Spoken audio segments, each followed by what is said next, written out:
climatique. La sécheresse qui devient de plus en plus fréquente et avec donc, des précipitations de plus en plus abondantes qui sont donc un problème. Quand la pluie elle tombe avec des problèmes, des inondations et de ce Alors pourquoi il y a un réchauffement climatique? C'est parce qu'il y a un réchauffement donc, de la planète, surtout par nos agissements industriels, tels que le gaz carbonique entre autres. C'est quoi l'effet de serre? On parle donc souvent, c'est qu'il y a une couche d'air qui enveloppe donc la planète Terre et qui fait que la moyenne de la température, ça nous protège, c'est plus ou moins 15 degrés, mais avec donc, les gaz et les activités donc, humaines qui provoquent cette augmentation donc, de cette température qui dépasse maintenant donc, les 20 degrés. Le climat se dérègle, de jouer. Les productivités agricoles, pour vous donner une idée, en 1960, on avait un champ d'hectare pouvait nourrir 2 personnes. Il y avait 3 milliards d'habitants, soit 0,43 hectares donc par habitant.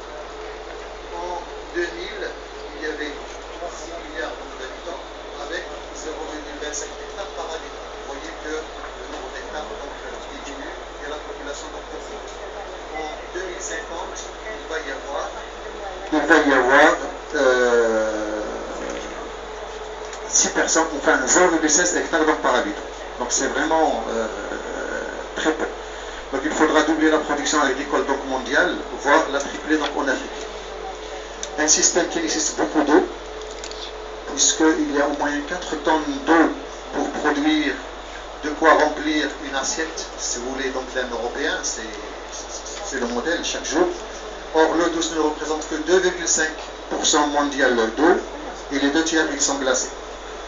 1% d'eau présente sur la Terre est dédiée donc, aux activités donc, agricoles, industrielles et les besoins domestiques. Les activités donc, agricoles consomment 70% de cette eau douce disponible. Donc vraiment, l'eau il devient donc, de plus en plus, si vous voulez, rare. L'eau, de toute façon, ça diminue en 2050. En 2050, on va voir que quelques milliers donc, de mètres cubes. Un système, si vous voulez, qui est déréglé par les engrais, par les pesticides, par tout ce que vous voulez. Surtout donc des résidus, mais maintenant il y a même donc des pluies qui tombent avec des pesticides.